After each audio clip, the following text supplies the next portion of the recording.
Yan. So, paano mag-test ng low pressure switch kung nakalibrate o hindi? So, ngayon, wala siyang pressure.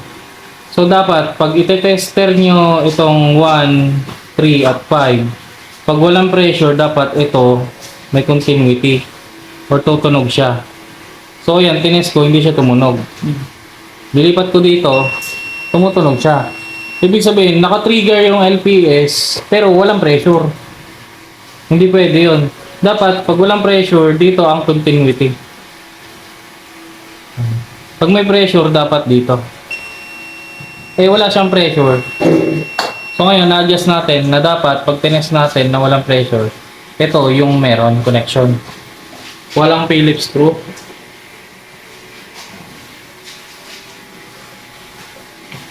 Tutusok natin.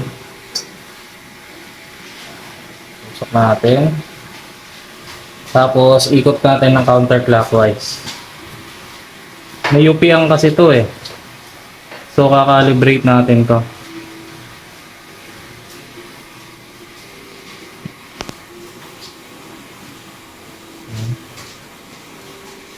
Ayun, tumunog. Ayun, tumunog na siya. Ito, wala na yan. Dito na yan. Okay na yun niya pag ganun. Ito na yung may continuity ngayon yan. Teka lang. Hindi tumutunog eh. Ayan o. Yan na yung may... Yan dapat yung tamang setting. Pag wala siyang pressure, kailangan dito ang may continuity. Dito wala. Ngayon, para magka-pressure yan, i-manual natin. Ito. Tutusukin lang natin dito. For example, linagyan natin ng pressure. Ayan o. Kita ba? Kita. Kaya lumipat. Ayan o. Ayan o. So, ito, calibrated na to. Hindi ko pa naman ito mag-dito. Ayan. Ayan. So, ayun, calibrated na siya na pag nawalan ng pressure, mag-off na yung RO. I-adjust ko lang para medyo sensitive konti. So, sharing is caring. So, check natin yung LPS kung gumagana. Ito yung pressure ng membrane. Ito yung inlet.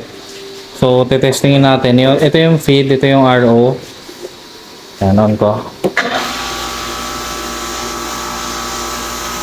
Go on, no? On ko yung RO. So, sira lang yung flow meter niya. Kasi anong nangyari, kaya na-UP naman yung FRP na yun dahil naubusan ng tubig sa rotang o kaya binakwash yun. Yung head, hindi kasi siya pwede i-backwash pag nagpo-produce ng RO. So ngayon, i-off natin tong feed pump, kailangan mag-off yung RO. Ayun no, yung flow meter na yan, kailangan mawala ng tubig yan. Yan, off ko. Ayun. So nag-off na yung RO. Kasi nakadetect siya ng negative pressure. Ganun mag-set ng LPS. Sharing is caring.